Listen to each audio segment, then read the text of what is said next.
Hello, hello à tous, j'espère que vous allez bien, j'espère que vous avez passé une belle journée. Pour ceux qui ne me connaissent pas, je suis Stéphanie Loyer, je suis la fondatrice de Raise Yourself et j'accompagne mes clients et mes clientes à réaliser leurs ambitions pro et perso.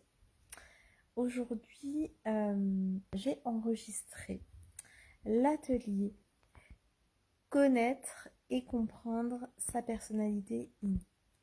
Et en fait, à un moment donné, ça a soulevé des points qui sont de voilà où je me place moi, voilà où ma voilà ma façon d'interagir avec les gens, voilà ma façon de trouver mon énergie, voilà ma façon de prendre des décisions, voilà ma façon de m'organiser pour atteindre mes objectifs.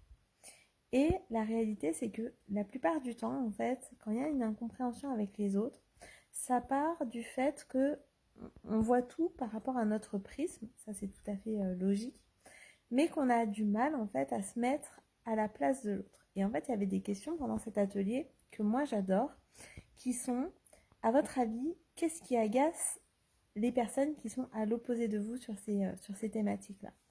Et il y a des moments où ça a été facile pour les participantes de trouver ce qui pouvait agacer. Puis ce qui était chouette, c'est que évidemment, il y avait quasiment à chaque fois des personnes qui étaient sur un pôle et d'autres sur un autre pôle. Donc c'était plus facile aussi de voir ce qui nous agace en l'autre.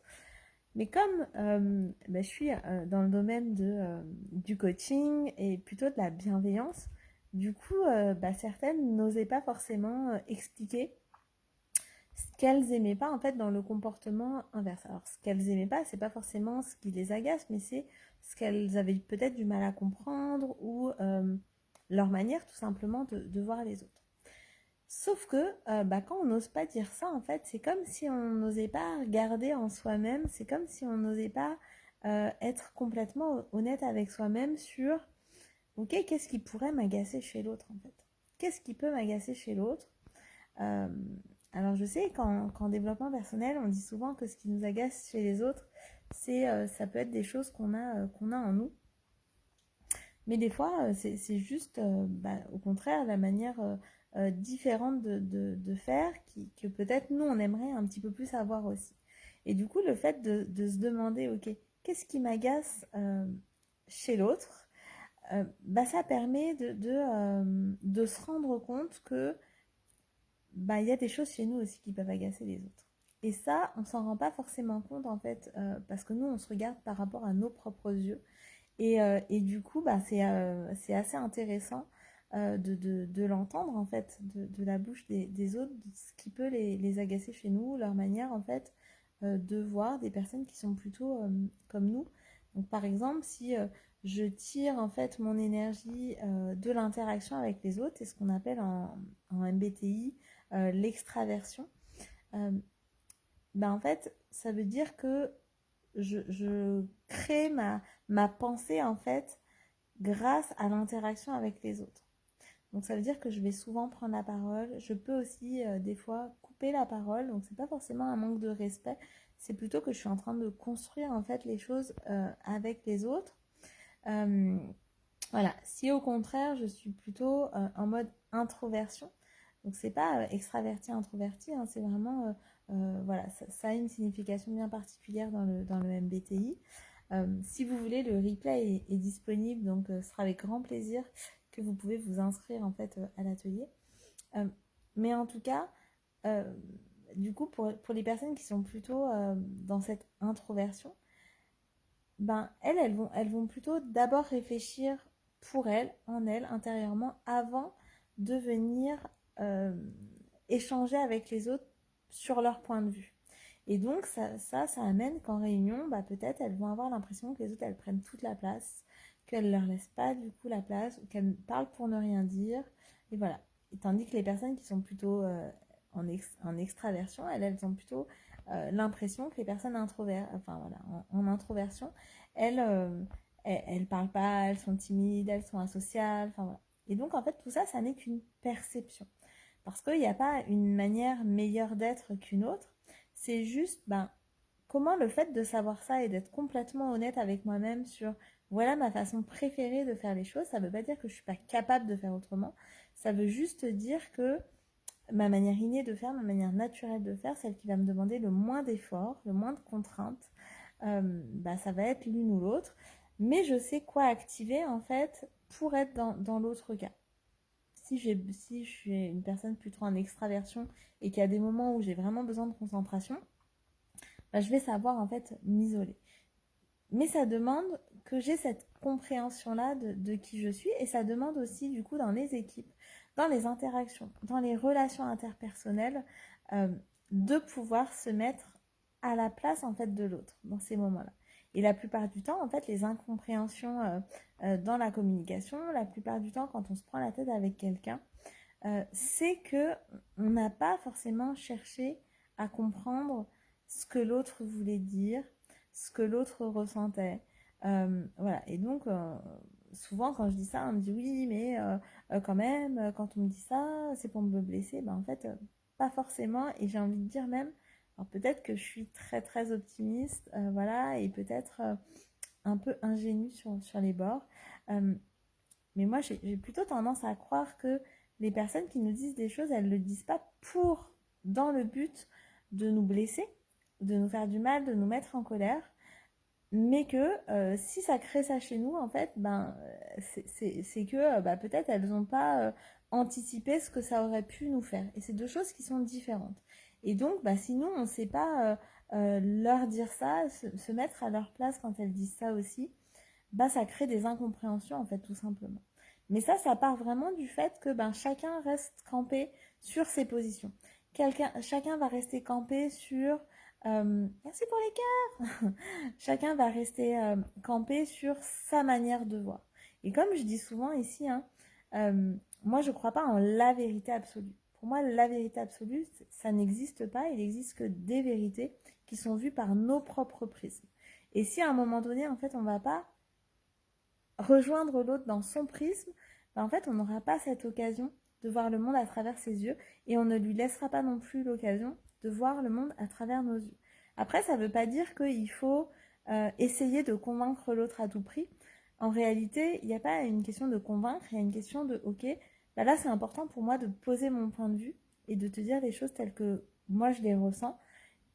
Et j'ai pas besoin non plus que toi tu viennes me convaincre. Mais c'est intéressant pour moi d'avoir aussi ton point de vue parce que peut-être que je peux changer moi de point de vue sur les choses. Coucou Nathalie, merci pour le cœur.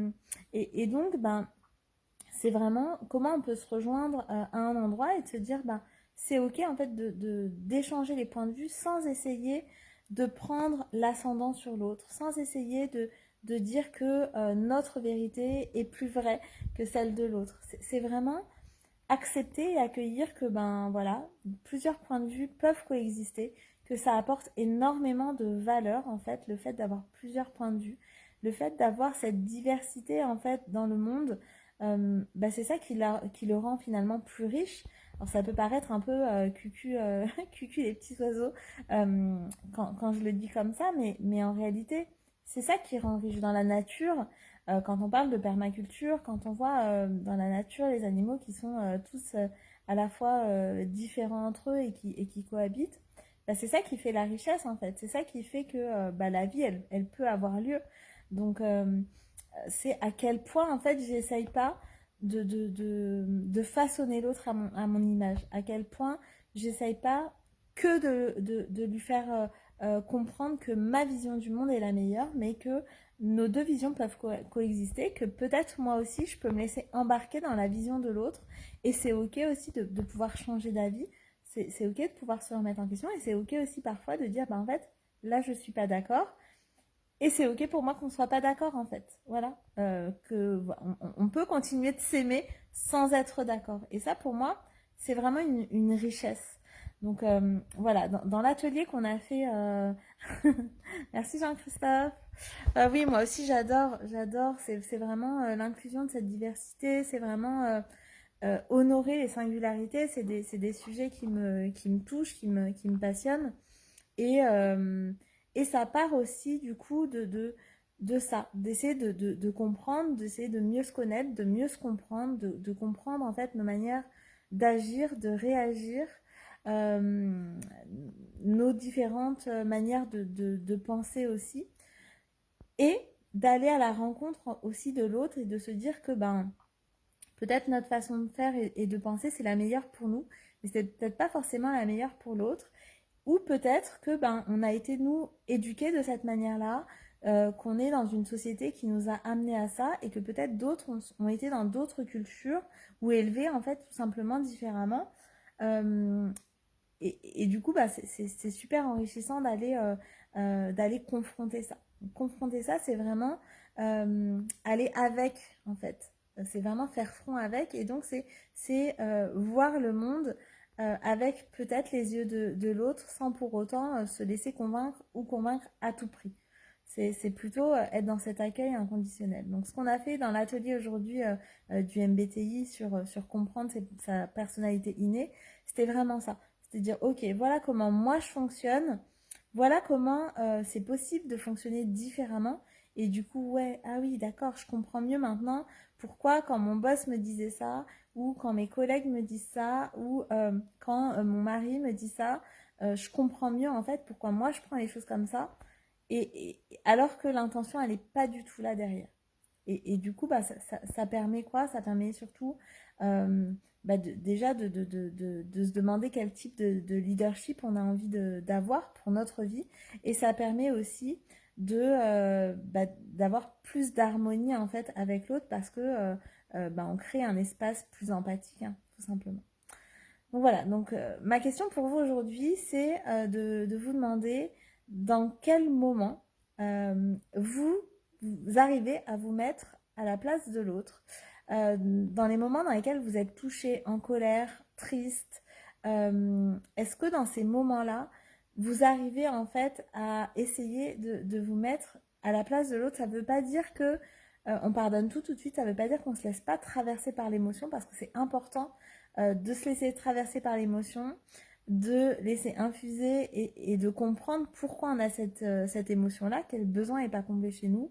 Euh, mais c'est important aussi, en tout cas de mon point de vue, de se dire, ok, en fait, peut-être que là, je l'ai mal pris, mais peut-être que la personne en face de moi, elle n'a pas dit les choses pour me faire du mal, et donc ça peut être intéressant que je demande à cette personne-là qu'est-ce qui lui fait penser que, pourquoi elle a dit ça comme ça, qu'est-ce qui va se cacher derrière. Parce qu'encore une fois, la plupart du temps, et ça c'est les accords Toltec, hein, premier accord Toltec, que ta parole soit impeccable, deuxième accord Toltec, ne jamais rien prendre personnellement.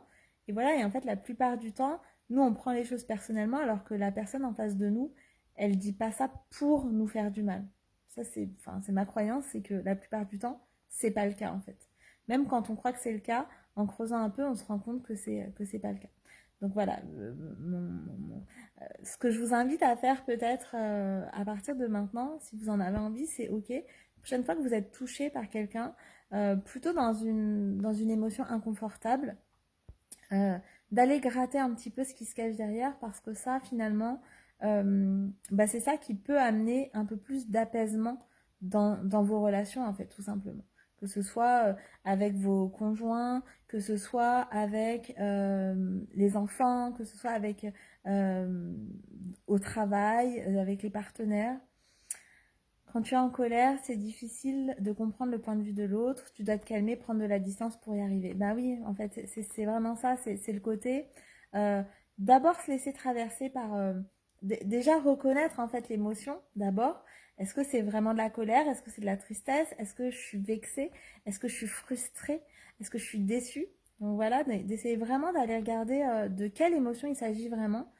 Et cette émotion, si elle est là, quand c'est une émotion plutôt désagréable ou inconfortable, quel besoin elle vient, quel besoin non comblé elle vient mettre en lumière en fait. Voilà.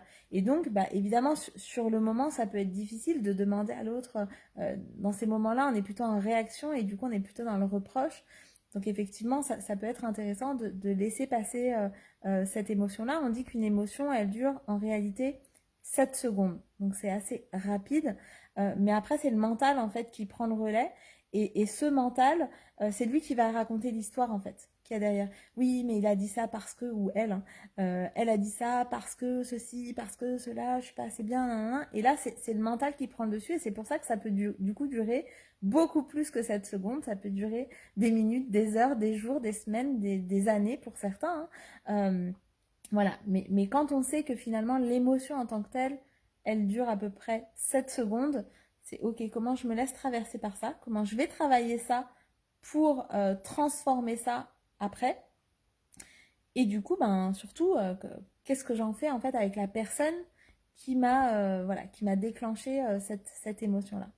Et du coup, ben, ça permet, et surtout, c'est pas forcément comprendre déjà le point de vue de l'autre, mais déjà rien que lui demander, pas forcément le comprendre, mais déjà rien que de lui demander, c'est laisser la place à l'autre, laisser l'espace à l'autre pour qu'il puisse s'expliquer sur quelque chose où nous, on s'est fait un film, on s'est monté tout un tas d'histoires, alors qu'en réalité, peut-être que c'était un truc qui n'avait rien à voir, peut-être que la personne, elle était juste passée une mauvaise journée, et que du coup, il y a des mots qui ont dépassé sa pensée, enfin, on n'en sait rien en fait. Donc voilà, donc c'était vraiment mon partage avec vous ce soir. Donc n'hésitez pas à partager cette vidéo si vous pensez qu'elle peut aider des personnes autour de vous. Et puis, je vous souhaite une merveilleuse soirée. Je vous retrouve demain pour la suite de ce défi 365 jours de live. Oh my god, demain, il restera 50 jours pour terminer ce défi. Voilà, chaque jour de passer, je me dis, mais waouh, j'en suis déjà là. Moi qui suis plutôt une sprinteuse, je commence à prendre goût à ce marathon. Donc merci à tous pour vos messages. Merci à tous pour votre soutien aussi. Et puis on se retrouve demain. Prenez bien soin de vous. Je vous embrasse fort. À demain.